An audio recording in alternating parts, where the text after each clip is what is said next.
gargaarsiisaa qabna horree bullaa waliin aatoo korsaalleef anaaf ajajanii iyyoyyoyyoo no no no no si maaliin fedhu ani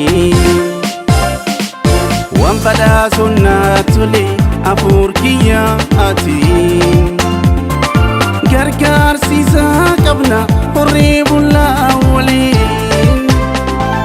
aatoo korsaalleef anaaf ajajanii iyyoyyoyyoo no no no no si maaliin argu ani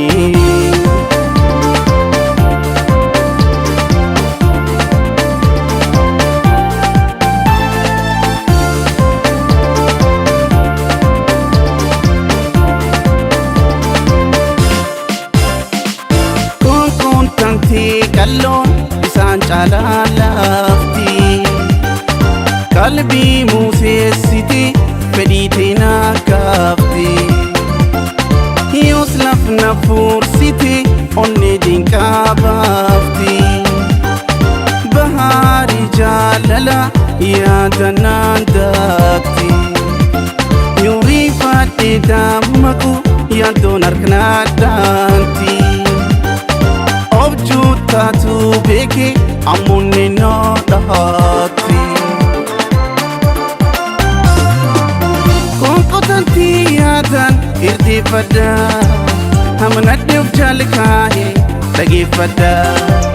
haasa kan kee yaadan irdeeffadda lafa coofuu dhowwe keeffadda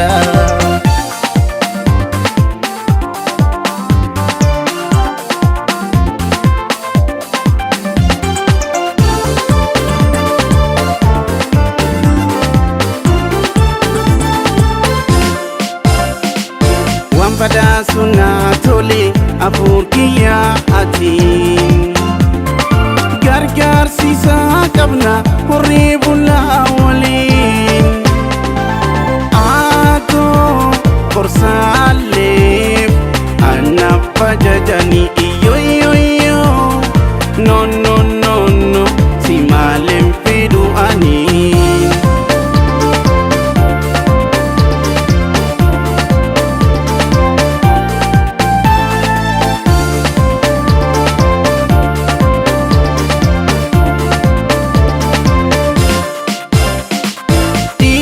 jaalalamiiju mata durnaa dhaabata irraa unti naan bifti afaanii naannata miijuu miyaateeti haguunii dhaandhame gololchituu jiru jechisiisaatu dhabe gorfi jaalalaa guutum qoraasuu biitaa rohina mirraa fuuti alkirri namaa keetta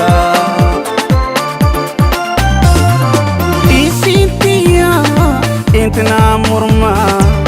fanni faddii diima akkiimuu mormaa isiintiyaa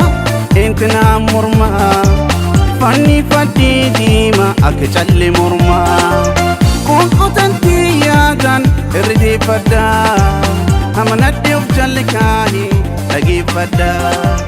haasa kan kee yaadan irrideeffadda lafa coofuu dhowwe keeffadda